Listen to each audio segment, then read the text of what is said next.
Hey guys, welcome back to my channel. My name is Ange if you haven't met me before, and today we're going to be doing a Propagate with me video.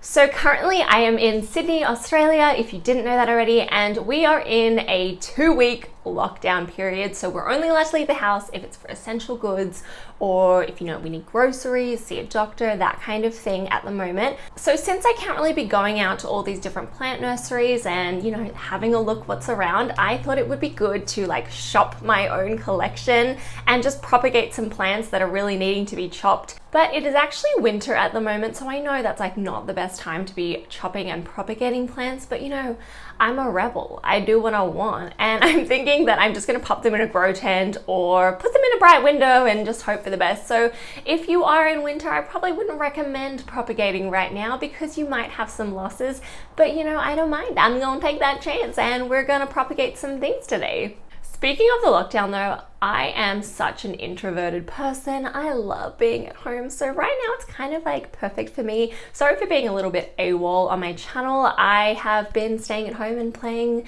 Minecraft. So that's my life at the moment. So anyway though, before we get into the video, if you do enjoy plant videos, then definitely hit subscribe. And if you like this video, then hit the thumbs up because it really helps out my channel. Anyway, so the first plant that I'm thinking about chopping and propping is definitely my Syngonium chia pens. And I'm just gonna go get that right now. So this guy here is my Syngonium chia pens. It is a classic, vining Syngonium with some beautiful matte, rubbery, just dark green foliage, which you might think, oh, it's just a green plant. It's not, it's cute. I like it. I actually think that it is quite underrated. Not a lot of people actually speak about this Syngonium, which is a shame because I think it's beautiful. It's a really quick grower and it's kind of getting a little bit out of control. I have a chopstick holding it up. Again, well, 2 chopsticks that I've sticky taped together. Great plant goals, right? So I'm thinking that I'm gonna chop it and make it look a lot more bushy and full because I'm not really liking this. Every time I walk past my bed area, it kind of just gets hit and it's kind of annoying. I'm thinking that I'm just gonna take 1 node kind of cuttings from this. Ooh, you can see that the newest growth has some really nice chunky aerial roots. Look at that. All right, so I think I might take 3 or 4 cuttings. I don't know, we'll see how it goes. Sometimes I get a little bit scissor happy. I'm not gonna go step by step on how to propagate. I'm pretty sure most of you know how to do it. I'm gonna chop at the nodes and then pop them in water or perlite. I'm thinking just water because I'm lazy. I don't have much perlite left and I don't want to have to leave the house if I don't have to. So I'm going to probably use water. With any kind of tip cutting though, I do like to have 1 or 2 leaves. You could technically chop it here and propagate it, but I want to just be extra certain that it's going to survive. So I might just keep 2 leaves and do my first cut here. So I got my clean scissors. You definitely want to use clean scissors so you're not introducing bacteria into the plants, and ideally you want to clean them between plant uses, but I'm probably not going to do that because I'm lazy. But if you do clean them, then you're going to have the best chance of propagation. So I think let's just make our first cut here. The growth point 1 and 2, and I like to leave about, I don't know, 1 inch of stem. That way if it does start to rot while it's propagating, it's not going to ruin the node here. So I'm just going to chop it right there. So I do like to cut on a 45-degree angle, not straight across. It gives it a little bit more surface area to hit the water. So that is my first propagation. You can see when you cut Syngonium, so much milky sap stuff comes out. So I probably wouldn't touch that. I don't know if it's toxic or not, but I'm just gonna set that to the side. Next part of the propagation, this little area here, the internodal space, is now completely useless. So I'm gonna cut that off. If you are in Australia and you are currently in lockdown too, let me know what you've been doing. I'm really interested. Are you enjoying your time off? Are you wanting to go out? I'm really interested. So this little area, it's trash. I'm gonna get rid of that. And then I'm gonna cut it again. So we do have some little aerial roots here. I'm again gonna leave about 1 inch of space, cut it on a 45-degree angle, and we have propagation number 2. Oops, I dropped that on the floor. And I think I'm definitely going to cut it again. It's still a little bit out of hand. So I'm going to cut it right at the next node here. And because this one has a lot of extra stem, I am just going to trim it so it's about like 1 inch on each side. I'm going to have a lot of cleanup after this. So here we have the third piece of the cutting. Do I want to chop again? Oof. I really need to get some sort of proper moss pole, not a chopstick that is sticky taped and now getting a little bit moldy. So I might leave it at that. I think it's looking pretty cute. So it just looks like that now. It's a little bit more manageable. And what I'm gonna do is after those grow roots out into water, I'm just gonna replant it and get a really nice full bushy plant. Actually, that Syngonium there, which you can see in the corner, that's my Syngonium Fantasy. And people ask me all the time, like, how did you get it so bushy? It looks so good. Literally just chopping and propping and putting it back into the soil. That is pretty much my life. So I'm going to flip you around and let's have a look around my collection to see what other plants can get the chop. All right, so I've just flipped you guys around. I was sitting there and now I'm facing where all my plants are in my bedroom. Well, not all of them, but the majority of them. And I think I'm gonna have a little look to see what can be chopped and propped. Please don't mind all the fog on the window. It's just a constant theme in the wintertime. This room gets so humid from all of my plants just transpiring. So I normally leave the window open to air out the room, but you know, I live on a main road, so it's gonna be kind of loud, so I've closed it. Anyway, so I think I'm gonna chop this heartleaf philodendron here that's just like hanging in front of the window. I did chop some of it recently, but I'm still not really liking this kind of like gangly growth down the bottom. I'm thinking that I kind of want the plant to end like here-ish. So these ones, I don't think I'm going to do like single node cuttings just because I'm really not as fussed if it survives or not. I've already got so many cuttings that I propagated the other day. So I think I'm just going to chop and see how it goes. Like definitely this long one needs to go. So I think I'm going to chop it like right here. So we've got... This will be my little cutting table.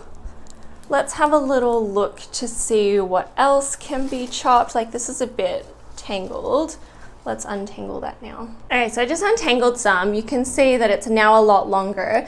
This part's really funny because this one node is popping out like 2 different growth points. So it's really full and bushy, but I don't like how that looks. So it's a shame.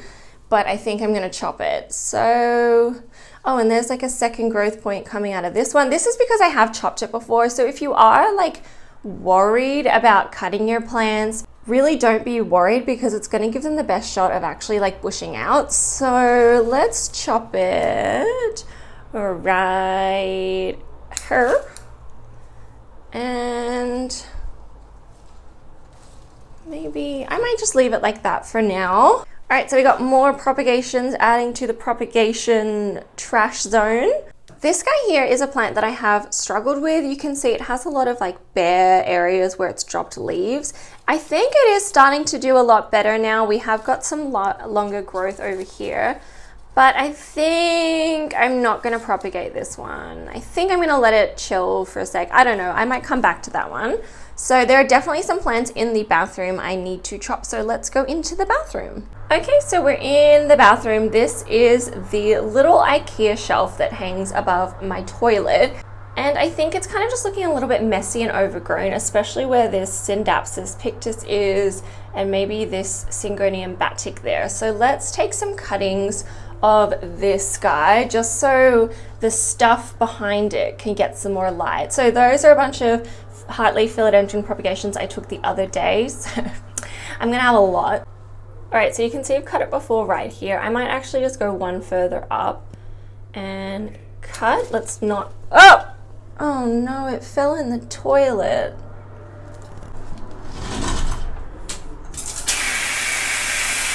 I think this guy's definitely a little bit thirsty. You can see that. So if you're wondering what thirsty satin pothos Syndapsis pictus look like, this is what it looks like. It gets all like rolled up. So I'm just gonna cut it.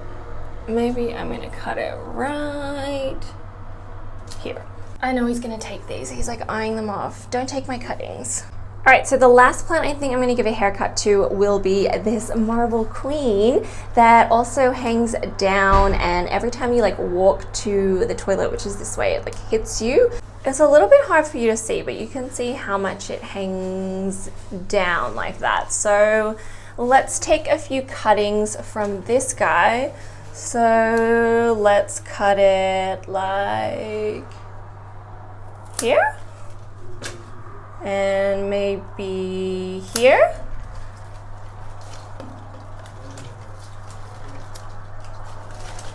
And maybe here. That's looking a lot more manageable.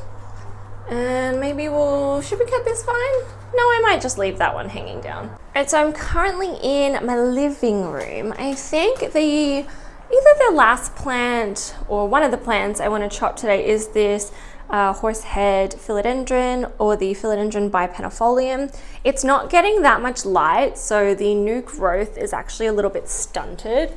You can see how small that is in comparison to, like, say, these leaves here. So I think I'm just going to take some cuttings and then again replant it in the pot.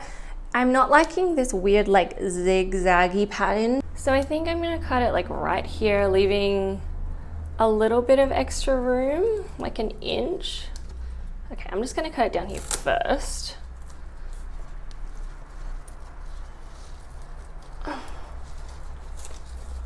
And then I think I might make one more cut. Let's do it right here, because like this looks really weird.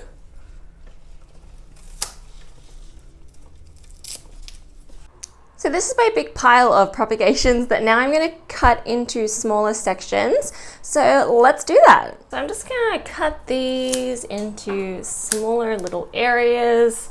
It's a little bit more manageable. I might put this in the big one.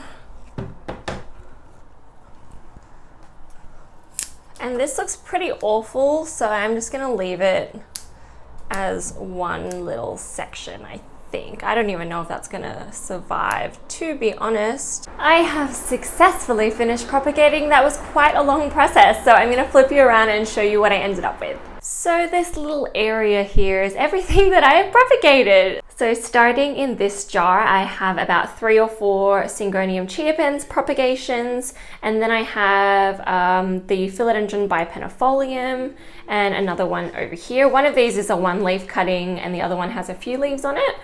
I've really just mixed between 1 leaf and a few leaf cuttings depending on how it fit in the little propagation vessels. This one here, I have all of my Syngonium batic, so I have also 1 lonely philodendron bipenifolium, and then the rest is batic, so let's put that to the side. Here, some of these were from the propagations I took the other day, but I did add a lot more heartleaf phyllos into this. They're kind of like not staying inside the propagation vessels, which is really annoying. This is why I hate propagating these, because they get so curly when they're vining. And then I have more heartleaf philodendron, again, just kind of shoving them in where I can. Over in this smallest little propagation vessel, I have all of my satin pothos cuttings, and I'm just leaving it in water there. And then I have 2 different propagation vessels of marble queen pothos. Most of these are 1-leaf cuttings. That's just how I felt like they fit the best. They're still kind of bursting out, so this might not be a long-term solution, but that is what I have so far. And it's definitely going to be a lot of extra plants when they grow up. I'm probably just going to have to force people to take them home with them. Alright guys, so that is it for today's video. Thank you so much for watching. If you enjoyed it, then please hit the thumbs up. And if you haven't already, then hit subscribe. And I'll see you guys in the next video. Alright, bye.